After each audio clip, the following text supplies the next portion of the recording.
so that's why I haven't been able to make as many videos as I wanted to. Side note, if you're thinking about becoming an engineering student, don't do that. It's so stupid. But with that being said, I've missed this, sort of. No, yeah, I think I haven't really missed this. Really missed this? I think so. Do I miss this? I think I missed this. I like this. Of course, I won't lie. I missed the part of waking up in the morning and checking my YouTube stats and seeing that everybody loves me. Yay! I'm a hypocrite, but I also really enjoy the making it, like setting up the lights and writing a script and filming this and then editing it. Editing is really fun. And so, do I do this 100% for the artistic integrity and because I just love making pieces and nothing else? No, I'm lying. I want this video. Please watch it again if you have time. Like, yes, I want the things I make to succeed, and I feel bad when they don't. Is that a crime? The whole premise of this video is that I'm upset when that doesn't happen. But there is an undeniable joy from this process that has nothing to do with graphs and numbers and statistics. It is sometimes just really fun to have a good idea in your head that won't leave you alone until you birth it into reality. So in summary, I do hope this video does well. I don't think it will, but I hope it does. To be honest, if it doesn't, I'll probably have to cut back on making videos because, again, engineering student, don't do that to yourself. But in any case, I am glad that this video exists. It's done now, and it can be enjoyed by anybody in the world at any time, and I can always be proud that I made something. I created, I am an artist. So, yeah. Thanks for watching.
Hello and welcome back to the channel. So I want to talk about the cooking with Kaya girl that's been taking over the internet. If you guys aren't aware of who this person is, you're probably not on the internet as much as me, but you've probably seen the post or something because it's definitely been going viral. But Cooking with Kaya, she does videos on TikTok, and a lot of people are in an uproar about her content and saying that it's male identified and all this other stuff. Obviously, I'm going to give my opinion at the end, but I want you guys to see these videos, so sit back and enjoy. Yes, nigga, you heard what the fuck I said. Auntie Kaya's coming for you. Wake up and make your man some breakfast before I do. Welcome. Cooking. Wait. So I just came across this. It says, y'all really risking relationships over this? You damn right. This is what men have been waiting for. A woman like this in our community that is good looking, that has a nice body, who's excited and jubilant about cooking and being just a great woman to her man. You know, gentlemen, you know, with a woman like this, when you come home, she's going to be excited to see you. She's going to be happy. And I tell you what, let's just make it real simple. Y'all talking about 50-50. Kaya, I'll pay 100% of your bills. I'll pay 100% of the bills for a woman like Kaya. Because she's bringing more than just some poom poom, a little musty poom poom to the table. She's bringing positive energy that's going to lift me up when I'm having a bad day. She's bringing great meals that she's cooking. And she said in the video, get up. She's getting up before me to make my breakfast. Hell yeah, I'll go work for that woman. 100% of the bills, I got you covered. You ain't got to pay a damn thing. Just be sweet and kind and feminine. Make sure those meals keep coming in. The house is cool. I'm good. I'm good. And yes, a lot of men with Kaya are starting to realize they ain't got much in their relationship. And they need to be looking for better. And that's why y'all mad. Here's why Cooking with Kaya is taking the internet by storm right now. At least TikTok, from what I've seen. Maybe it's just my algorithm. I don't know. But yes, okay, she's shaking a little something. The plates that she making be looking good. And she's a beautiful young lady. But there's another element to this that I feel like is not being talked about. And it's the fact that she seems like, and again, I don't know her. I'm saying this strictly based off the way that she presents herself on social media. It seems like she's the type of girl where if you went over her crib or she came over to your crib or you took her out or whatever the case may be, right, whatever activity, she would just make the activity fun just from her like lighthearted personality. Like she seems kind of like playful and she seems really like girly in a way. And yeah, we can get into the conversation about masculinity and femininity. She presents herself in a very feminine way. But the thing that people don't understand is that there's two sides to femininity. The same way there's two sides to masculinity. There's your dark feminine energy and there's your light feminine energy. And it's the same thing with masculinity. And by the way, men have feminine energy and women have masculine energy. Everybody has both. So I'm not making this a video that's exclusive to women, by the way. But I don't think people realize how rare it is in 2024 going into 2025 to witness a woman who's like in her light feminine energy by default. Because a lot of what we're seeing now is we have women who are in their dark feminine energy. I'm not saying good or bad, I'm just saying light and dark. But we have a lot of women who are in their dark feminine energy who are saying that they need to be prompted to be or to reside in their light feminine energy. What does this mean? Light feminine energy exactly will get while the cup is in express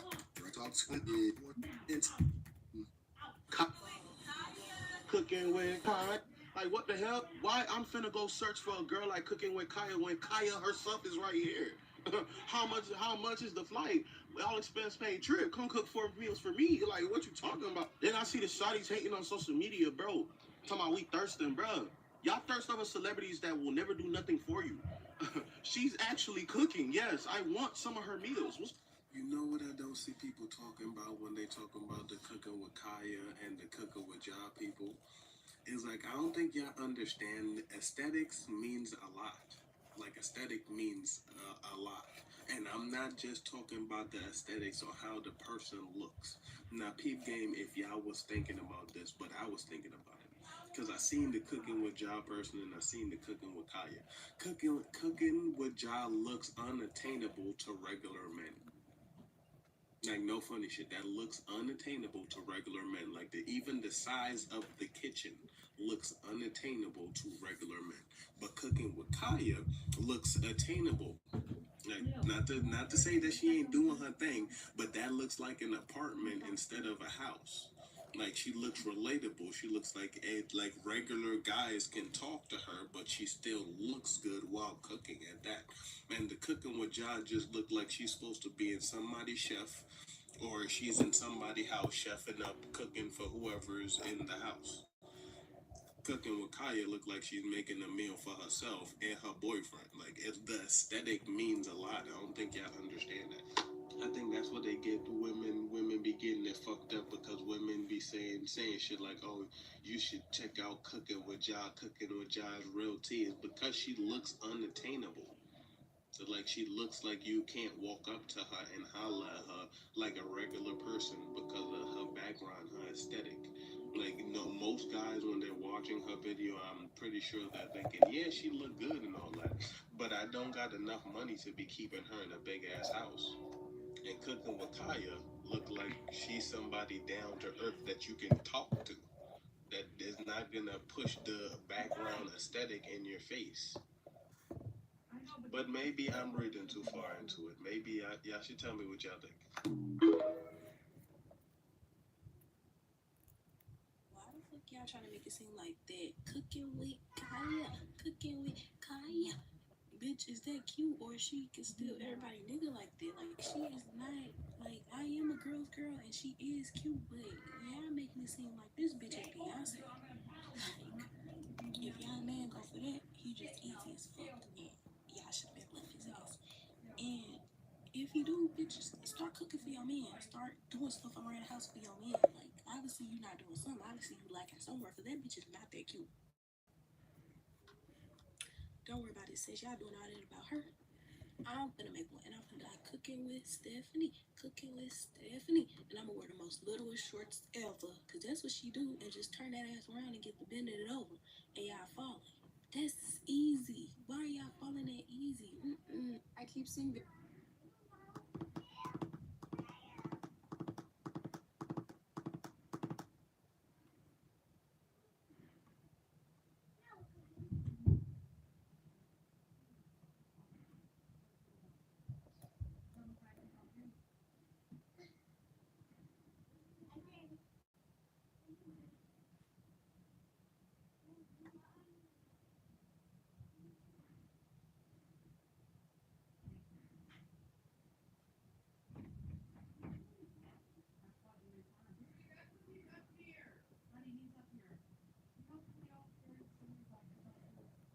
You did it. By watching this video, you are adding one more number to the view count, making it just a little bit more popular. And as we all know, all popular things are bad. I'm not like other girls. The early 2010s maxim that has lasted down to this day. The idea being that if you're special and different in a good way, then you hate on whatever is mainstream at the moment. You don't do what's popular. You're way more interesting than that. But you have to understand how paradoxical and stupid this is, because you say you want your indie artists to blow up, and yet when they do, you're mad about it. You love putting people onto this new show that not many people have heard about, but then for some reason, when many people have heard about it now, you have a problem with that? In general, the fact of the matter is, people seem to dislike things the more popular they become. But it's not necessarily that the thing got worse. Sometimes it does, but not every time. So what is it that makes people dislike what's popular? Well, not to brag, but I did about 5 minutes of research on Google's AI recap feature, so this is going to be completely riddled with inaccurate plagiarism. Let's get started. 3. This is a group, and this is you. Now, you can be in the group if you'd like, but if you choose not to be, there's only 3 other options for you to take. You can either think that you are above the group, below the group, or equal to the group. Now, the mature thing to do, of course, would be to realize that different people can have different interests, and that does not make them better than you or you better than them. But this is the internet. Maturity has no place here. And of course, you would never want to feel less than the other people. So if you're not going to be equal and you're not going to be the same, the only solution is to believe that because your opinion is different, it is above the rest. See, you have chosen to exclude yourself from the group because they simply cannot live up to the standard that you set. You are better than them. You don't make the rules, it's just what it is. This can happen even with the indie route that you chose. So the thing that you loved, you no longer like as much because it has now become mainstream. It's simply not as cool anymore. It can't be truly put into words, but I'm gonna try anyway. There is a weird pride and satisfaction from being the odd man out. You can easily assume that because your tastes are different, they are better, because everyone is stupid, and therefore if everyone agrees that something is good, that thing must be stupid. Is that true? No, not always. I heard somebody put it a really good way. Let's say you ask someone, hey, what's your favorite food spot? And they told you McDonald's. Now compare that to somebody else who says their favorite spot is this hole-in-the-wall mom and pop shop that's in their neighborhood. Which answer do you think is cooler? Okay, yeah, obviously, it's the second one. Okay, but another question. Have you had a quarter pounder? Look, I'm by no means saying it's the best sandwich ever made, but if someone were to say it's their go-to, old, reliable spot, and they love it, and they've had it since they were a kid, I don't think that's a crazy answer, is it? And humor me for a second. What if the quarter pounder was better than the mom and pop sandwich? I don't know, some people's parents can't cook. Take the whole corporation versus local business thing out of it. Just judging the coolness of what spot is your favorite. Why is the smaller spot more cool to like than the bigger one? Based on that, the objection to McDonald's would be simply its commonness alone. And who are we kidding? We see this all the time. You know it, I know it, everyone knows it. If you're into things that are less heard of and underground, you're simply gonna look cooler. It doesn't speak to the quality of the thing that is less known or more known. Knownness has nothing to do with what the thing actually is. But because it makes us different and it's not as common, people just assume, wow, it must be better. That's not what that means. Yeah, and this perception bleeds into everything. So, for example, you don't want to be known as the dude